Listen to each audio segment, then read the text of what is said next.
جنگ بندی سے متعلق جو متحدہ عرب امارات کی قرارداد ہے، اس پر اقوام متحدہ کی سیکیورٹی کونسل میں مسلسل تیسرے روز بھی ووٹنگ نہیں ہو سکی۔ تیسری مرتبہ ووٹنگ مؤخر کر دی گئی، جبکہ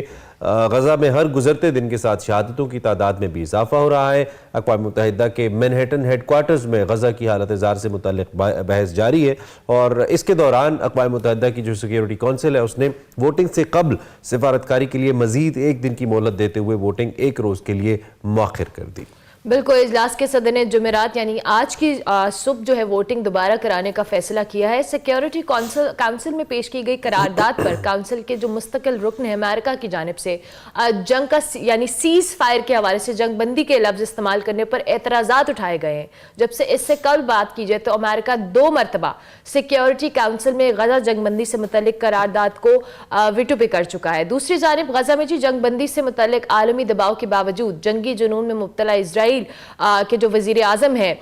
نیتن یاہو، وہ اپنے ایک بیان میں واضح کر چکے ہیں، بلکہ انفیکٹ دھمکی دے چکے ہیں کہ حماس کے خاتمے تک غزہ میں جنگ بندی نہیں کی جائے گی۔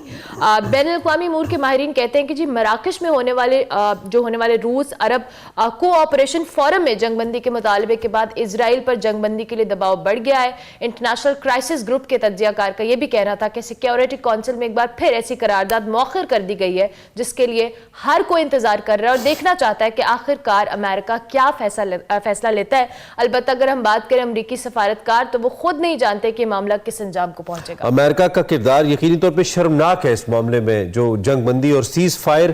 کے لفظ تک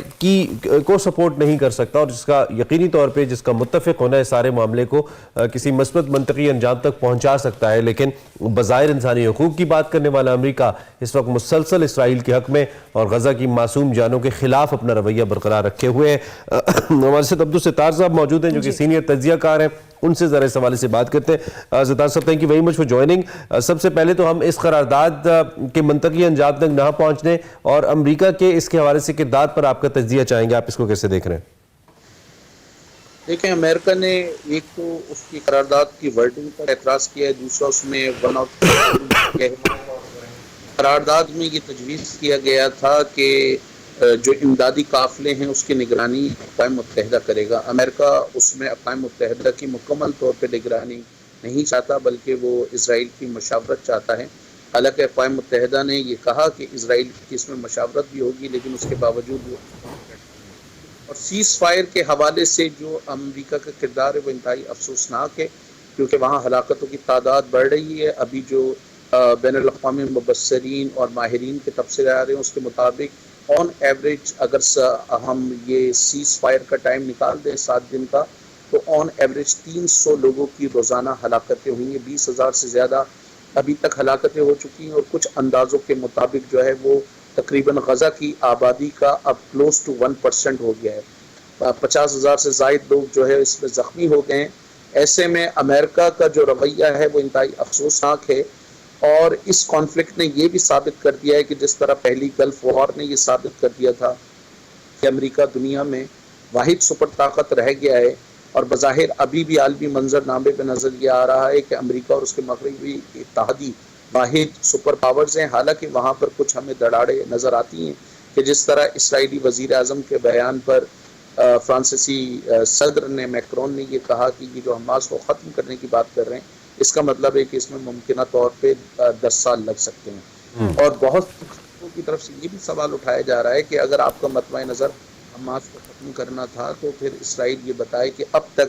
کتنی اس نے ٹنلز تباہ کی، کتنی حماس کی لیڈرشپ کو ہلاک کیا یا ان کے کارکنان کو مارا۔ اس میں جو بڑی ایک اکثریت ہے وہ جو ہے وہ ایک عام فلسطینی کی ہے، جس میں ہزاروں کی تعداد میں بچے اور خواتین شامل ہیں، اور ایک بڑی اکثریت ان کی ہے۔ جو امریکہ کا عبدالستار صاحب رویہ ہے، اس میں محض اپنے بغل بچے کی خوشنودی ہے اسرائیل کی، وہ مقصد ہے، یا پھر کہیں اپنی کچھ امریکہ کی انسیکیورٹیز ہیں جو اسے اس عمل میں آگے پروسیڈ نہیں کرنے دے رہی؟ میرے خیال سے امریکہ یہ دکھانا بھی چاہتا ہے کہ دیکھیں، عالمی معاملات میں ہم جو ہیں وہ طاقتور ہیں، اور ہم اور ہمارے مغربی اتحادی، کیونکہ آپ یہ دیکھ سکتے ہیں کہ روس اور چین کا کردار اس میں نہ ہونے کے برابر ہے۔ روس کا غالباً یہ اپنا مفاد ہے کہ اس تنازع کو جتنا طول ملے، یوکرین سے توجہ ہٹے گی تو وہ اس حوالے سے. لیکن چین کا بھی کوئی خاص کردار نہیں ہے. شروع میں عرب ممالک نے کوشش کی تھی کہ چین کے ساتھ مل کر اس مسئلے کا کوئی حل نکالیں، لیکن وہ اس مسئلے کا حل نہیں نکال سکے. اور امریکہ نے اسرائیل کو ایک طریقے سے لائسنس دے کے یہ ثابت کر دیا کہ طاقت عالمی سطح پر اس وقت بھی امریکہ اور اس کے مغربی اتحادیوں کے لیے ہے. بنیادی طور پہ امریکہ جو چاہ رہا ہے یا امریکی جو سیاستداں ہیں وہ اپنے جو فنڈنگ لابیز ہوتی ہیں، جو ڈونرز ہوتے ہیں، ان ڈونرز پہ یہ خیال کیا جاتا ہے کہ بڑا اثر و رسوخ ہے امریکہ کا. وہ ڈونرز چاہے وہ ریپبلکن پارٹی کو فنڈنگ کرتے ہوں یا وہ ڈیموکریٹک پارٹی کو فنڈنگ کرتے ہوں، دونوں کے بڑے لنکس ہیں اسرائیل کے ساتھ اور اسرائیلی لابیز کے ساتھ، اور ان کو خوش کرنے کے لیے بنیادی طور پر وہ یہ تمام کر رہے ہیں. بظاہر نظر آ رہا ہے کہ شاید تاریخ عالم انسانیت میں پہلا موقع ہو کہ اتنا چھوٹا سا ملک ایک اتنی بڑی طاقت کو جو ہے اتنی بڑی طاقت پر اس طرح اثر انداز ہو. اگر ہم دنیا میں سلطنتوں کی تاریخ دیکھیں تو شاید ہمیں نہیں ایسا ملتا. اچھا عبدالستار صاحب، جیسے آپ نے خود بھی کہا کہ امریکہ کا رول تو ہم سب کے سامنے، اور اٹس ویری ڈس اپوائنٹنگ کہ اتنی بڑی طاقت اور اس طرح سے جو ہیومینٹی کی بار بار بات کی جاتی ہے ان کے پلیٹ فارم سے، بٹ انفارچونیٹلی جتنی ہم یہاں پر خلاف ورزی دیکھ رہے ہیں انسانی حقوق کے حوالے سے، اور امریکہ کا اس پہ شے دینا اسرائیل کو اٹ سیلف ایک بہت ڈس اپوائنٹنگ عمل ہے. لیکن دوسری جانب جس طرح آپ نے دوسرے ممالک کا ذکر کیا، اس میں آپ چائنا کی بات کریں اور ممالک کی بات کریں، انیشلی بہت زیادہ پریشر بھی دیا گیا اور اس پہ بات بھی کی گئی، لیکن اب آپ ان ممالک کا رول کس طرح سے دیکھتے ہیں؟ اور یہ جو جنگ بندی کی ٹرم کے اوپر امریکہ کا اعتراض اٹھانا ہے، اس پہ تو پوری جو کہہ لیں دنیا کو اس پہ احتجاج اٹھانا چاہیے کہ سیز فائر جیسے ورڈ کو اگر آپ کنٹروورشل کر کے اس کو استعمال کرنے پہ اعتراض اٹھا رہے ہیں تو دیکھیں، بنیادی طور پر جیسے کہ میں نے پہلے بھی عرض کیا ہے کہ امریکہ نے یہ ثابت کرنے کی کوشش کی ہے کہ دنیا یونیپولر ہو گئی ہے. اصل طاقت کا سچ اور اس کے مغربی اتحادی ہیں، اور چین کوئی خاطر خواہ کردار ادا نہیں کر سکا. میرے خیال سے صرف یہی ممکن ہے کہ جس طرح کینیڈا میں وزیر اعظم ہاؤس کا یا وزیر اعظم کے دفاتر کا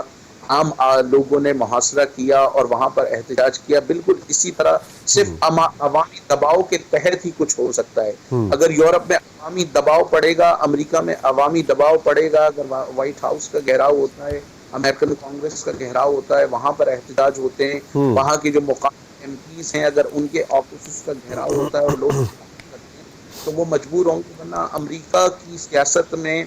جو چندہ دینے والی تنظیمیں ہیں ان پر اسرائیلی لابی کا بہت زیادہ اثر و رسوخ ہے، تو بڑا مشکل ہے. لیکن یہ تو پھر عبدالستار صاحب ہوتا نظر نہیں آتا، چونکہ جو سب سے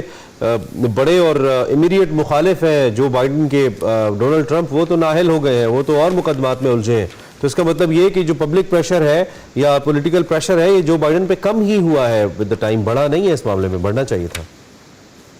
ہاں، امریکہ میں جو عوامی پریشر یورپ میں رہا وہ امریکہ میں نہیں رہا، اور تاریخی طور پہ بھی یورپ نے جو ہے اور یورپی ممالک نے فلسطینیوں کے مسائل کو پھر بھی سمجھنے کی کوشش کی ہے. فرانس میں عوامی مزاحمت جو ہے وہ فلسطینیوں کے اور عوامی حمایت جو ہے وہ فلسطین کے کیمپ میں رہی ہے. اسی طرح برطانیہ میں بھی رہی ہے. امریکہ میں صورتحال مختلف رہی ہے، کیونکہ امریکہ میں جس طرح یورپ میں لیفٹ ونگ تنظیموں کو کھل کر کام کرنے کی آزادی ہے، امریکہ میں ایک طویل عرصے تک لیفٹ ونگ تنظیموں پر پابندی لگی رہی اور وہ کھل کر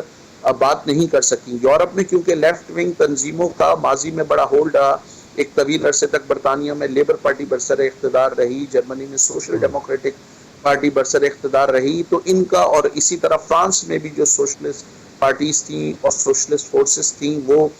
طاقتور رہیں یا میڈیم طاقتور رہیں، اس لیے انہوں نے فلسطینیوں کے کاز کی کھل کے حمایت کی. امریکہ میں تو امریکہ کا یا امریکن عوام کا جو کردار ہے وہ کچھ خاص قابل اطمینان نہیں رہا اس سارے معاملے کے اوپر، انفیکٹ شرمناک رہا ہے حکومت کا کردار. تو بہت شکریہ عبدالستار صاحب، آپ نے موقع پہ جوائن کیا. غزہ کی ہم بات کر رہے تھے جو اس وقت بھی اسرائیلی بربریت کی زد میں ہے. 75 days are over، 75 روز ہو چکے ہیں یہاں پہ دہشت گردی جاری ہے، اور 19,667 فلسطینی اب تک شہید ہوئے ہیں. زخمیوں کی تعداد ان گنت ہے. ویسے جو خبریں ہیں وہ تقریباً 52,586 افراد کے حوالے سے ہیں، اس میں 70% بچے اور خواتین ہیں. اور جو پیلسٹینین منسٹری آف ہیلتھ ہے، عالمی ادارے ریڈ کراس نے غزہ میں اس تنازع کو بین الاقوامی برادری کی اخلاقی ناکامی قرار دیا ہے.